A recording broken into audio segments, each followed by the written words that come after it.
Presenting Civil Guruji app available in Google Play Store. Download now.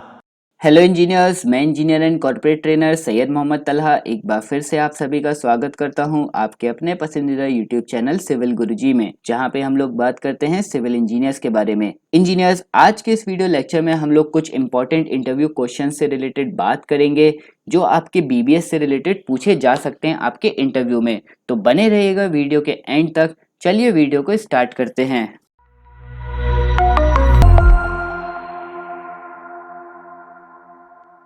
So engineers, BBS से related जो आपसे सबसे पहला क्वेश्चन पूछा जा सकता है आपके इंटरव्यू में वो क्या है engineers? Which IS code is use for ductile design and detailing of reinforced concrete structures subjected to seismic forces. जहां पे भी इंजीनियर्स हमारा अर्थक्वेक आता है उन जगह पर इंजीनियर्स हम लोग किस आईएस कोड के अकॉर्डिंग हम लोग रीइंफोर्समेंट बार्स को प्रोवाइड करते हैं, वो आईएस कोड हमारा कौन सा है? तो आपको वो आईएस कोड पता होना बहुत जरूरी है। तो इंजीनियर्स, जो हमारा ductile design and detailing of reinforced concrete structure subjected to seismic force हमारा आईएस कोड जो है वो है इंजीनियर्स हमारा आईएस कोड 13920 ये आईएस कोड में इंजीनियर्स आपको ये बताया गया है कि बीम एंड कॉलम में आपको लैब कैसे प्रोवाइड करना है, कितनी डायमीटर की मिनिमम आपको बार्स प्रोवाइड करनी है अपने बीम एंड कॉलम में सिस्मिक जोन में, मिनिमम स्टीरप्स का डायमीटर कितना होना चाहिए, दो स्टीरप्स के बीच की मिनिमम स्पेसिंग कितनी प्रोवाइड करनी है आपको, ये सारी डिटेल्स इंजीनियर्स आपको इस आईएस कोड में प्रोवाइड की गई हैं। तो जरूर जाके इंजीनियर्स एक बार इस आईएस कोड को जरूर देखिएगा। इसके बाद इंजीनियर्स जो नेक्स्ट इंटरव्यू में आपसे क्वेश्चन पूछा जा सकता है बीबीएस से रिलेटेड वो क्या है? If we want to calculate number of bars along longer span in footing then which formula we will use. Longer span में जो रीइंफोर्समेंट बार्स इंजीनियर्स हम लोग प्रोवाइड कर रहे हैं वो कितनी नंबर्स में हमें प्रोवाइड करनी है, उसके लिए हमें क्या फॉर्मूला यूज करना है, इसका आंसर आपको यहाँ पे देना है। जब इंजीनियर्स हम लोग अपनी फुटिंग का बीबीएस सॉल्व कर रहे थे वहां पे मैंने इसका आंसर आपको जरूर बताया था। अगर आपने वो वीडियो मेरी नहीं देखी है तो जरूर जाके वो वीडियो चेकआउट करिएगा और आपको अच्छे से ये कॉन्सेप्ट यहाँ पे क्लियर हो जाएगा। तो फॉर्मूला इंजीनियर्स क्या है इंजीनियर्स? अगर हमें नंबर ऑफ बार्स कैलकुलेट करनी है लॉन्गर स्पैन में तो इंजीनियर्स हमें क्या करना पड़ेगा?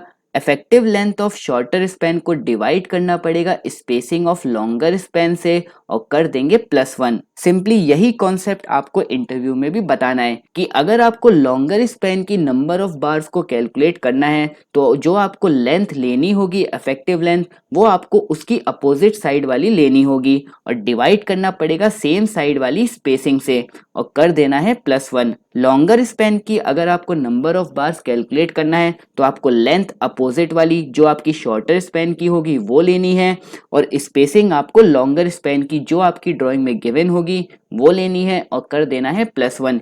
यहीं पे अगर आपको शॉर्टर स्पैन की नंबर ऑफ बार्स को कैलकुलेट करना है तो यही फॉर्मूले का आपका रिवर्स हो जाएगा, मतलब कि इफेक्टिव लेंथ आपको लेनी होगी तब लॉन्गर स्पैन की और स्पेसिंग आपको तब लेनी होगी शॉर्टर स्पैन की और कर देंगे +1। आई होप आपको ये कॉन्सेप्ट क्लियर हो गया होगा।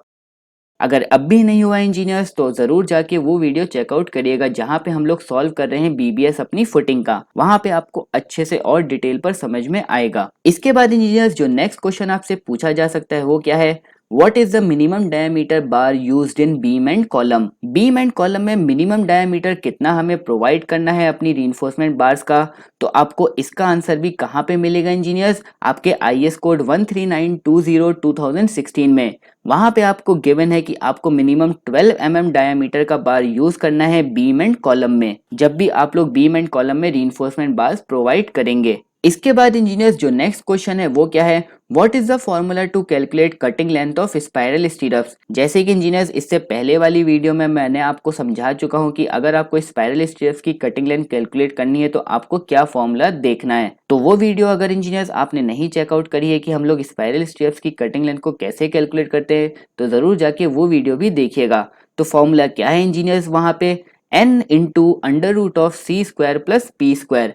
एन वहां पे क्या होता है इंजीनियर? हमारा नंबर ऑफ टर्न्स, सी क्या होता है सर्कमफेरेंस ऑफ रिंग और पी क्या होता है हमारा पिच। तो ये फॉर्मूला आपको हमेशा याद रखना है तब जब भी इंजीनियर्स आप लोगों को कटिंग लेंथ कैलकुलेट करनी है स्पाइरल स्टीरप्स की। स्पाइरल स्टीरप्स को इंजीनियर्स आप लोग कैसे डिटरमाइन करेंगे आपकी स्ट्रक्चरल ड्राइंग में, हमेशा स्पाइरल स्टीरप्स जब भी आपको रिप्रेजेंट की जाएगी आपकी स्ट्रक्चरल ड्राइंग में तो हमेशा जिगजैग पैटर्न में रिप्रेजेंट की जाएगी। जब भी इंजीनियर्स स्टीरप्स आपकी जिगजैग पैटर्न में रिप्रेजेंट की जाए भले ही कॉलम या बीम में, तो हमेशा इंजीनियर्स आप लोग ये ध्यान रखिएगा कि वो आपकी स्पाइरल स्टीरप्स होगी। जैसे कि इंजीनियर्स आप लोग यहाँ पर भी देख रहे हैं राइट साइड वाली ड्राइंग में जिगजैग पैटर्न है और लेफ्ट वाली साइड में हॉरिजॉन्टल पैटर्न में हमने स्टीरप्स को प्रोवाइड किया है।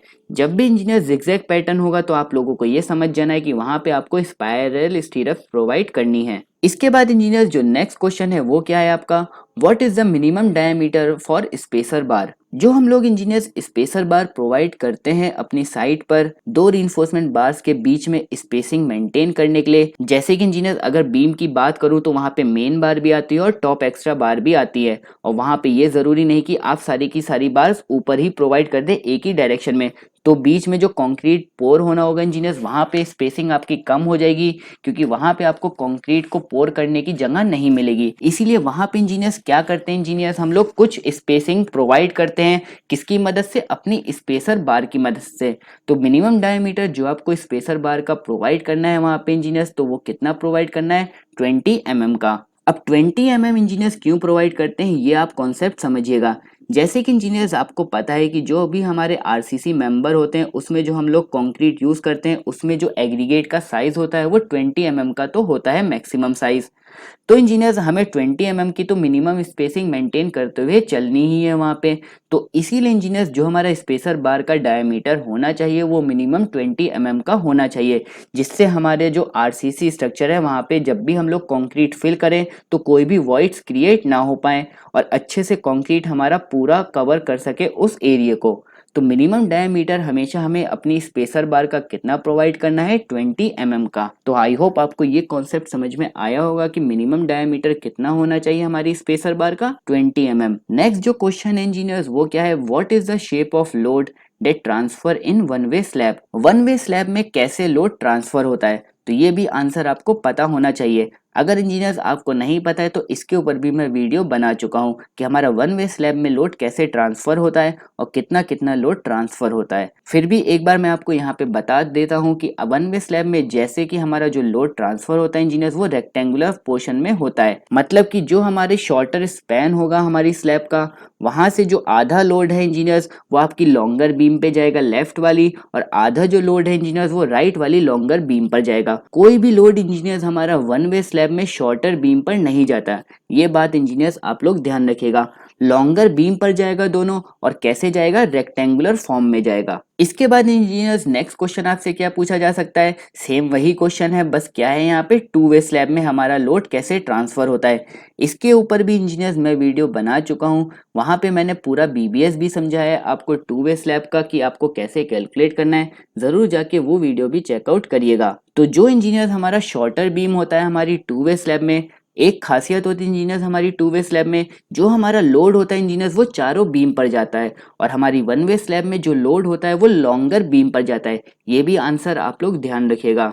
तो यहाँ पे टू वे स्लैब में इंजीनियर हमारी चारों बीम पर लोड जाता है, तो चारों बीम पर लोड जो जाता है वो इक्वल नहीं जाता है। शॉर्टर बीम जो होती है इंजीनियर हमारी दो शॉर्टर बीम है, तो वहां पे जो लोड जाएगा हमारा टू वे स्लैब में वो ट्राइंगुलर फॉर्म में जाएगा, और जो हमारी लॉन्गर बीम होगी टू वे स्लैब में इंजीनियर्स वहां पे जो लोड जाएगा इंजीनियर्स वो हमारा ट्रेपेजॉइडल फॉर्म में जाएगा। तो ये आंसर भी आप लोग ध्यान रखिएगा। और अगर इंजीनियर्स इसका बीबीएस कैलकुलेट करना सीखना है इंजीनियर्स आपको वन वे स्लैब और टू वे स्लैब का, इसके ऊपर भी डेडिकेटेड वीडियोस मैं पहले ही बना चुका हूँ, जरूर जाके आप लोग सीखिएगा वहां से। इसके बाद इंजीनियर्स लास्ट क्वेश्चन की तरफ बढ़ते हैं, और वो क्वेश्चन आपसे क्या पूछा जाएगा आपके इंटरव्यू में, why do we provide crank at the particular point given in structural drawing. एक पर्टिकुलर पॉइंट से इंजीनियर्स हम लोग क्रैंक क्यों प्रोवाइड करते हैं, उसका रीजन क्या है, ये रीजन भी मैं आपको बता चुका हूं पहले ही।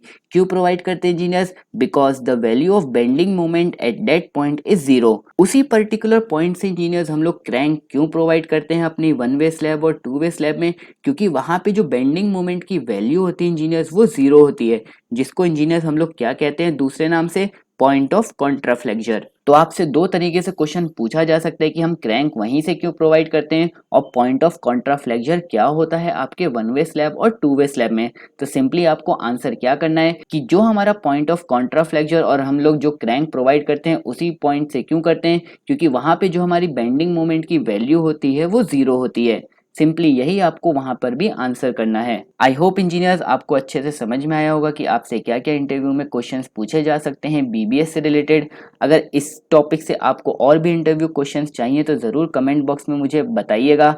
नेक्स्ट वीडियो में उसी टॉपिक से आपके लिए और भी इंटरव्यू क्वेश्चंस लेके आऊँगा। तब तक के लिए इंजीनियर्स वीडियो पसंद आई हो तो वीडियो को लाइक करिएगा, चैनल को अगर अभी तक सब्सक्राइब नहीं किया है तो चैनल को ज़रूर सब्सक्राइब करिएगा और नोटिफिकेशन बेल आइकन को ज़रूर प्रेस करिएगा जिससे फ्यूचर में आने वाली वीडियोस आप तक पहुंच सकें। तब तक के लिए इंजीनियर्स करना है कुछ खास तो चलो हमारे साथ सिविल की बात गुरुजी के साथ। जय हिंद, जय भारत।